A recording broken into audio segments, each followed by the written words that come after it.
Hi everyone! So meron tayong mga iilang bagay na pag-uusapan ngayon dahil pagising ko, nakaka-stress na kaagad makita yung newsfeed mo sa Facebook, sa Twitter lalo, napaka-toxic ng mga nangyayari. Ang dami kasing issue ngayon sa Pilipinas. Una sa lahat, hindi ngayon ang panahon para mag-away-away at gawing i-politicize yung mga nangyayari dahil ngayon ay panahon kung saan ang mga bawat Pilipino ay magtutulungan para labanan ang COVID-19. Ang hirap kasi dyan sa inyo, yung mga nandyan sa Pilipinas ba?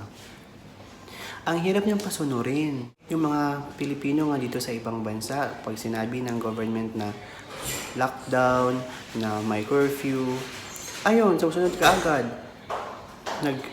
Bumibili ng kung ano-anong mga stocks nila para masupport yung lockdown period na hinihingi ng government para ma-prevent yung spread ng virus. Yung mga Pilipino nga dito din sa ibang bansa, kahit nga pina-force leave, pina-vacation ng walang bayad ng 2 linggo dahil yun ang utos ng government, wala nga silang reklamo. Like, wala kaming choice kasi yun ang gusto ng government. Wala kaming magagawa kundi ang sumunod.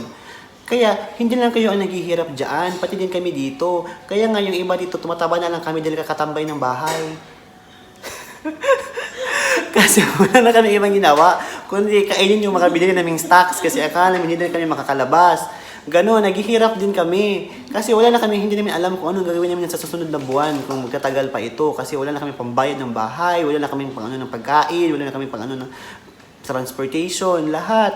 Hindi lang kayo ang may namumblema dyan, pati din kami dito. Yang kadamay, no?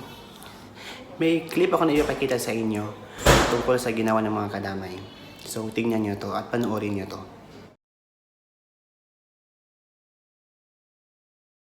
Ngayon po nananawagan po kami dahil sa kagutuman, walang aksyon ang aming mayor. Walang plano na maayos na kailan kami bigyan ng makakain ng bigas o grocery o budget. Tampak na po yung aming bill ng kuryente at tubig. Sino po ba mananagot doon na wala naman po kami trabaho?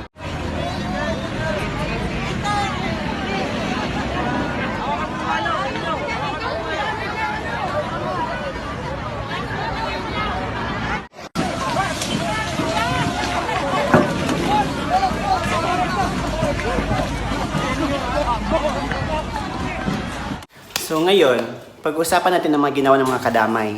Nakita niyo dyan sa video na nagrarally sila at lumabas ng bahay during the community quarantine ng Luzon. So, ibig sabihin nun, bawal lumabas muna para ma-prevent yung spread ng virus. Pero, ang mga kadamay, umeksena na naman at nagrally doon. Kaya nga pinagbabawalan na lumabas para ma-prevent yung spread ng virus. Dati pa naman yan silang mahirap bago pa lumabas yung virus. Diba? Tapos ngayon yung kahirapan nila, bakit ngayon nila hinihingi sa government? Hindi naman responsibilidad nilang government yun. Dapat responsibilidad ng mga tao na maghanap buhay. Diba? Tapos ngayon gagamitin nila na reason yung virus na manghingi or ng mga tulong doon sa government para maano yung mga kailangan nila. Dati pa naman talaga silang mga tamad, 'di ba? Hindi sila gumagalaw, hindi sila naghanap buhay, umaasa lang sa government. Pag mag-rally kayo diyan, tapos pag magka-virus kayo, kung hahayaan kayo ng president na mag-rally diyan, tapos na kayo ng virus, tapos magkakasakit kayo, tapos hospital din kayo, tapos gastos din kayo. Ganon. So, dapat, ngayon na ang panahon na para magtutulungan sana. Kaso, ang titigas talaga ng mga ulo ng mga Pilipino, ang hirap pasunurin talaga. Parang Pilipino din naman talaga yung may problema o ang sistema, hindi naman din siguro o kung meron man kakulangan, pero mas talaga yung mentalidad ng mga Pilipino. May isa pa tayong pag-uusapan.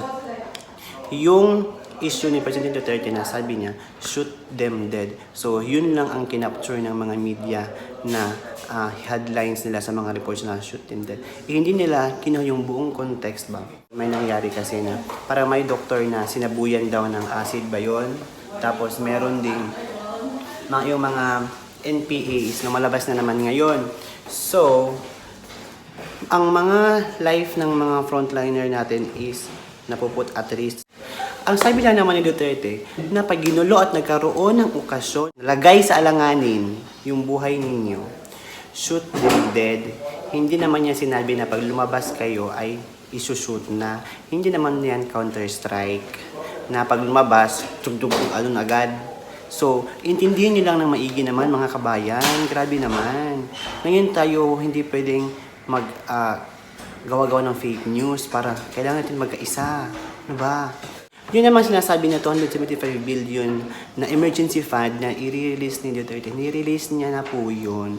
Doon na po kayo sa mga LGU ninyo maghanap kung saan napunta iyon. At saka yung 275 billion, marami niyang pagdadaanan. Hindi lang yan, pag sinabi nito na release na yan agad. Kailangan dadaan pa yan sa ilang tao, ilang department head, ilang mga politiko na dadaan doon. Tapos, gusto niyang ipamigay niya agad kinabukasan isa-isa sa bawat tao. Hindi siguro. Sisihin niya yung LGU ninyo kung nasaan na yung sinasabi nila na tulong na 275 billion or kung nasaan na yung allotted na money para sa inyo. Kung magaling yung mayor ninyo, marami kayong matatanggap. Mararamdaman nyo yung 275 billion.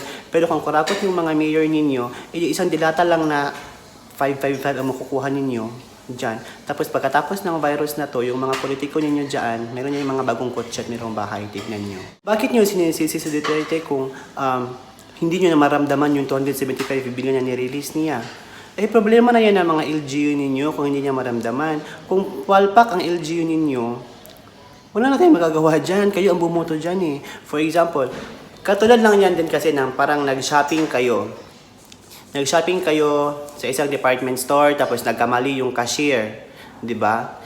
'Di ba? Ipapatawag niyo yung manager at saka sisisihin mo yung cashier. Hindi mo naman ipapatawag yung CEO, 'di ba? Para lang magalit ka doon at sabihin mo na ifa-fire mo yung CEO dahil nagkamali yung cashier, 'di ba? Parang ganun lang din yan sa LGU at saka sa government natin. So, bumalik kayo sa LGU ninyo, doon kayo magsatsat sa mga reklamo ninyo. Tapos ngayon naman, meron naman madaming mga artista na nagsisilabasan at nagbibigay ng kanilang mga opinion patungkol nga dyan sa parang in-address ni President Duterte patungkol sa emergency fund, patungkol sa mga kaganapan dyan sa Pilipinas. So, meron silang mga opinions. So, hindi natin tinatanggalan sila ng right or freedom of speech kasi karapatan nila yan, no? Pero, para din naman sa mga artista, shout out sa mga lahat ng artista, no? Okay lang naman magbigay ng opinion kasi opinion nyo naman yan. Pero instead na magbigay kayo or mag-hate kayo sa government, why not magbigay na lang kaya kayo ng concrete solution or suggestion para makatulong sa government instead na just condemning.